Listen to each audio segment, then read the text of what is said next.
So I mentor a lot of people when it comes to their wealth building and making money and business and multiplying money in their mindset. I mentor a lot of students. And what pops up a lot, particularly with the elderly students, those who are sort of late 40s and 50s and 60s, they feel stuck in their wealth building because they feel like they have lost time. They're carrying around this regret. And one of the unfortunate things is that if you can't let go of the past and the mindset of you can't change, you're gonna find it very hard to be able to build your wealth even from where you stand, okay? So one of the most important things is to not worry about what you've done in your past. You can't control it, right? You can only worry about the things that you can control. Everything else, don't worry about it. One of the key mindset frameworks you can carry into this, if this is affecting you, is what's called game one and game two. And game one and game two is where you treat everything from today backwards as the first game one. And game one is where you develop your skills, your nuances, your network, your lessons. All the mistakes you've made are actually lessons. So you have to have a level of gratitude for those mistakes you've made because you've learned all those things in game one. And all the things in game one, whether you feel like they're mistakes or they're wins or whatever else, it doesn't matter, they're lessons. And what's great about that is today,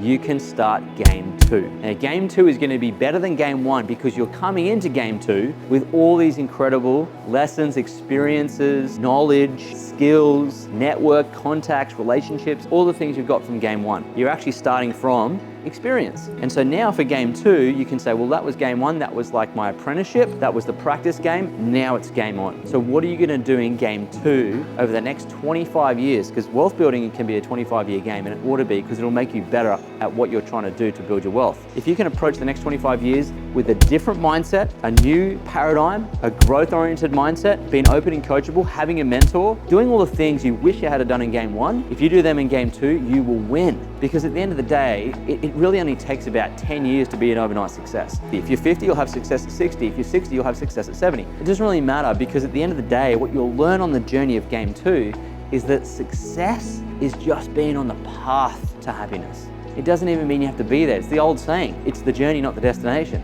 So I think if you're on this path of growth and you've got a goal, you're doing the thing you want to do, you're finally living game two like you wish you had done in game one, you're going to find you're going to have happiness from today onwards because you don't have to be at the destination to be happy. You just have to be on the journey to the destination to be happy. It's the pursuit of happiness that creates happiness, all right? So I hope that helps you. Pretend that last however many years it's been for you as game one, now it's time for game two. So approach it as though you've been reborn and ready to start again in your second life of building wealth. And I know this will help you drastically, all right? So I hope that helps. Leave us a comment, hit the subscribe button, and I'll see you in the next video.